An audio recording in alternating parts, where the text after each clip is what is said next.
Iran is using Bitcoin to tax the world's oil supply. North Korea just had its best financial quarter ever. Robbing crypto. Big tech is spending $700 billion on AI. The new Fed chair walked in and immediately told Trump no. And somehow Elon Musk picked this exact moment to IPO a rocket company at $1.75 trillion.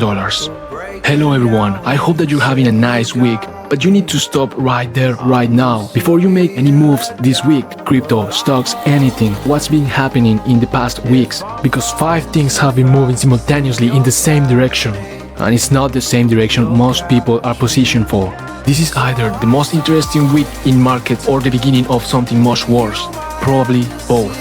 This is Midnight Insight. 5 stories, all connected, all matter to your money. Let's go. Story number 1. Bitcoin holds above 70k and becomes a geopolitical weapon. Bitcoin has finally given in to the macro pressures created by an Iran conflict, elevated inflation, and a Fed that refuses to cut rates. Falling under 70k, breaking the support line most people were paying attention to. More on that later. By the 23rd, it had collapsed to 74,300k. The recovery attempt to 77 looked constructive for about 2 days. Multiple analysts are now calling the bounce a bull trap. And now that it has fallen under 70k, people don't know what to make of it. So holding strong might be generous, holding on is more accurate. That resilience alone is a story, but the real story is why. Iran has confirmed it is accepting Bitcoin as payments for the ships passing through the Strait of Hormuz. Okay, wait, is that good or bad? Iran's Islamic Revolution Guard Corps has been charging vessels up to $2 million per ship to transit the strait, accepting payments in Bitcoin, USD, or Chinese yuan. Yeah, because it's supposed to be outside the US financial system, right? They even accept slightly used kidneys, if that is all that you have. At 21 million barrels per day, transiting the strait at $1 per barrel, that's potentially $630 million per month from crude traffic alone. Now, is this Bitcoin becoming the global reserve currency? No. Is it a sanctioned government using crypto to run a toll booth on 20% of the world's oil supply?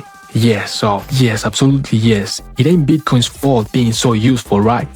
Don't hate the player, hate the game. The player is Bitcoin, obviously. The irony here is almost painful. Bitcoin was sold to the world as freedom from government, and now a government under heavy sanctions is using it more effectively than most crypto investors. Whether that's bullish or a regulatory nightmare, it's a conversation for another day. What's clear is that Bitcoin outperformed physical gold in the early days of the Iran conflict, and all the governments are taking advantage of it, while also reviving the digital gold narrative. Bitcoin isn't just a speculative asset anymore. It's geopolitics now. Welcome to the New World Order.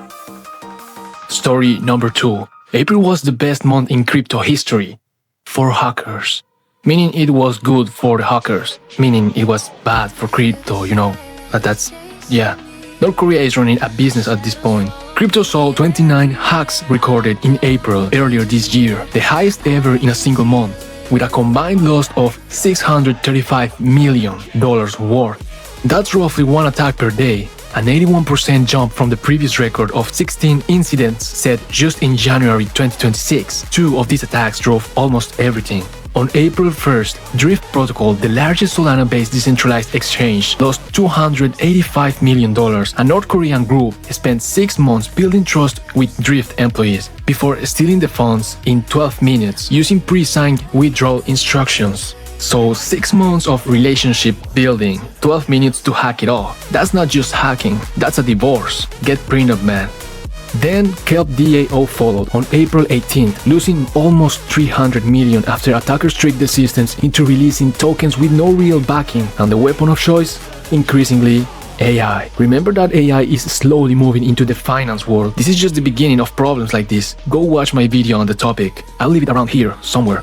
Bad actors are now using large language models, the same technology powering ChatGPT or Claude, to scan thousands of lines of code per second looking for vulnerabilities. Before they had to do it manually. Please be safe out there with your money and subscribe to the channel to stay updated on these matters. So to summarize April, North Korea had a $578 million month. AI is now doing their homework for them, and North Korea's share of global crypto hacks losses has now reached 76% of all 2026 losses, and we're just starting this year. They have a better quarter than most hedge funds.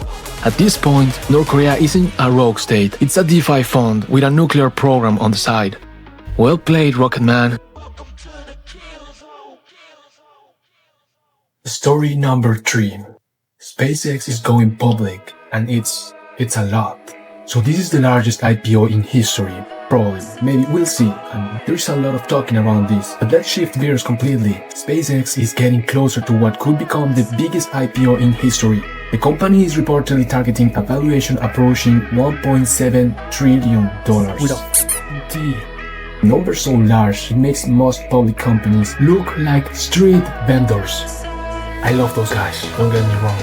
And unlike many hyped IPOs, SpaceX is already generating real profits. Between Starlink, launch contract, and government partnerships, the business isn't running on promises anymore. History isn't kind to mega IPOs. Many of the biggest listings struggled to beat the S&P 500 after going public, especially during the first year. The real story isn't that SpaceX has definitely filed for an IPO. The real story is that investors are increasingly treating SpaceX as one of the most valuable private companies in the world, and they're trying to find ways to get exposure before any eventual public listing. Some investors are even looking at space-focused ETFs, like ARK Space Exploration, ARKX, or the Procure Space ETF, UFO. That's funny, that's a nice sticker name. A little cringe, isn't it? Like, they think they're so cool. Like Elon Musk naming everything X. Even his kid. Anyway, all this for indirect exposure to the growth of the space industry. The opportunity is real, the hype is also very real, and whenever Elon Musk is involved, separating the two becomes part of the investment strategy. There's one thing Elon Musk has mastered. It's making tomorrow sound like it's arriving next Tuesday. Somehow, despite the delays, the skepticism, and the chaos, betting against him has rarely been a profitable strategy. Well, maybe except for that one thing with Sammy Boy. Yeah, no, that was a real L. Story number 4. Big Tech is spending $700 billion on AI, and praying it works. The AI boom may have a problem. This one is quiet, no dramatic headlines, no hack, no bankruptcy, just a number so large it doesn't feel real.